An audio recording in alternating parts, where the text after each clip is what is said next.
গ্রাম আদালত শুধু মীমাংসা নয়, অধিকার প্রতিষ্ঠায় আপনার শক্তি। গ্রামের মানুষ কেন অকারণে থানা পুলিশের পেছনে ছোটেন?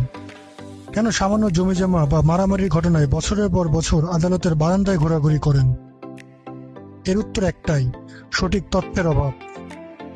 আজ আপনাদের এমন কিছু আইনি খুঁটিনাটি বলবো যা জানলে আপনার ইউনিয়নে আপনি ন্যায় বিচার পাবেন। গ্রাম আদালত 2006 সালের আইন অনুযায়ী গঠিত। অনেকে মনে করেন এটি শুধু গ্রাম্য সালিশ। না, এটি একটি বিধিবদ্ধ আইনি প্রক্রিয়া। এর বিচারিক ক্ষমতা আছে। এটি 5 জনের প্যানেল নিয়ে গঠিত। বাদী পক্ষ থেকে 2 জন, বিবাদী পক্ষ থেকে 2 জন এবং স্থানীয় ইউনিয়ন পরিষদের চেয়ারম্যান হয় এটির সভাপতি। এই মোট 5 জন মিলে এটি গঠিত হয়। বিচারিক প্যানেলটি যখন নিরপেক্ষভাবে গঠিত হয় তখন এটি কেবল রায় দেয় না, বরং 2 পক্ষের মধ্যে দীর্ঘদিনের শত্রুতা মিটিয়ে ফেলার সুযোগ তৈরি করে। কেন আপনি গ্রাম আদালতে যাবেন? 1 নম্বর কারণ, সময় সাশ্রয়। সাধারণ আদালতে একটি ছোট মামলায় রায় পেতে যেখানে 2 থেকে 5 বছর সময় লাগে, গ্রাম আদালতে তা সর্বোচ্চ 30 থেকে 90 দিনের মধ্যে নিষ্পত্তি হওয়ার বিধান আছে। 2 নম্বর কারণ, অর্থের সাশ্রয়। একজন আইনজীবী নিয়োগ করলে যে টাকা খরচ হয়, এখানে তার চেয়েও কম টাকায় পুরো বিচার প্রক্রিয়া সম্পন্ন হয়।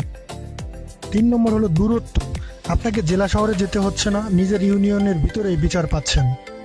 আসুন এখন আমরা জানি গ্রাম আদালত মূলত কোন বিষয়গুলো নিয়ে কাজ করে এবং কিভাবে সমাধান দেয়। ধরুন 1 নম্বর উদাহরণ, জমি জমা নিয়ে বিরোধ। ধরুন একজনের জমির সীমানা দিয়ে অন্যজন ড্রেন বানাচ্ছে।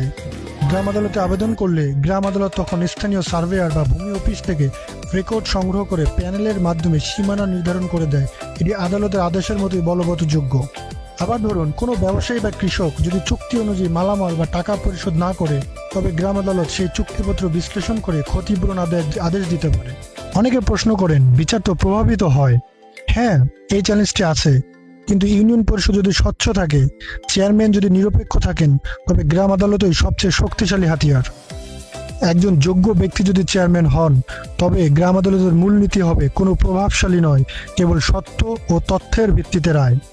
প্রতিটি মামলার শুনানি হবে সবার উপস্থিতিতে, যাতে স্বচ্ছতা বজায় থাকে। আসুন গ্রাম আদালতের আবেদন ও বিচার প্রক্রিয়ার কিছু ধাপসমূহ জেনে নিই। প্রথমতই আবেদন দাখিল। ক্ষতিগ্রস্ত ব্যক্তিকে নির্দিষ্ট ফর্মে ইউনিয়ন পরিষদ চেয়ারম্যানের কাছে লিখিত অভিযোগ বা আবেদন করতে হবে। প্রয়োজনীয় তথ্য: ঘটনার সংক্ষিপ্ত বিবরণ, তারিখ, স্থান এবং কী ধরনের প্রতিকার চান তা স্পষ্টভাবে উল্লেখ করতে হবে। এরপর 2, নোটিশ ও প্যানেল গঠন। অভিযোগ পাওয়ার পর চেয়ারম্যান বিবাদীকে নোটিশ পাঠিয়ে ইউনিয়ন পরিষদে হাজির হওয়ার জন্য আহ্বান জানাবেন। উভয় পক্ষকে তাদের পছন্দ মতো 2 জন করে প্রতিনিধি মনোনয়ন করতে বলবেন। চেয়ারম্যান হবেন ইহার সভাপতি। 3, শুনানি ও সাক্ষ্য গ্রহণ। শুনানির দিন ধার্য করা হবে। উভয় পক্ষ তাদের সাধ্যমতো সাক্ষী বা প্রমাণাদি উপস্থাপন করতে পারবে। এখানে আইনজীবীর কোনো ভূমিকা নেই, তাই পুরো প্রক্রিয়াটি হবে স্বচ্ছ এবং আন্তরিক আলাপ আলোচনার মাধ্যমে। 4 নম্বর, সিদ্ধান্ত গ্রহণ। 5 সদস্যের প্যানেল সব শুনে এবং উভয় পক্ষের সাথে কথা বলে একটি সিদ্ধান্তে পৌঁছাবে। সিদ্ধান্তটি হতে হবে কমপক্ষে 4 জন সদস্যের সম্মতিক্রমে। 5, বাস্তবায়ন ও আপিল। রায় বা সিদ্ধান্তের অনুলিপি উভয় পক্ষকে দেওয়া হবে। এটি মানা বাধ্যতামূলক। যদি কোনো পক্ষ মনে করে ন্যায় বিচার হয়নি, তবে তারা সিদ্ধান্তের 30 দিনের মধ্যে সহকারী জজ আদালতে আপিল করতে পারে। প্রক্রিয়া তো জানলেন, তবে আবেদন ফর্ম কোথায় পাবেন? ইউনিয়ন পরিষদের সচিবের কাছ থেকে এই নির্ধারিত ফর্ম বিনামূল্যে বা সামান্য ফটোকপি খরচে পাওয়া যায়। বন্ধুরা, গ্রাম আদালত আমাদের আশীর্বাদ, কিন্তু এর কিছু সীমানা আছে যা আমাদের প্রত্যেকের জানা প্রয়োজন। সব বিষয় এখানে বিচারযোগ্য নয়। এই ভিডিওর দ্বিতীয় পর্বে আমরা গ্রাম আদালতের বিচারিক সীমাবদ্ধতাগুলো নিয়ে আলোচনা করব। ধন্যবাদ আপনাদেরকে। সঙ্গে থাকুন।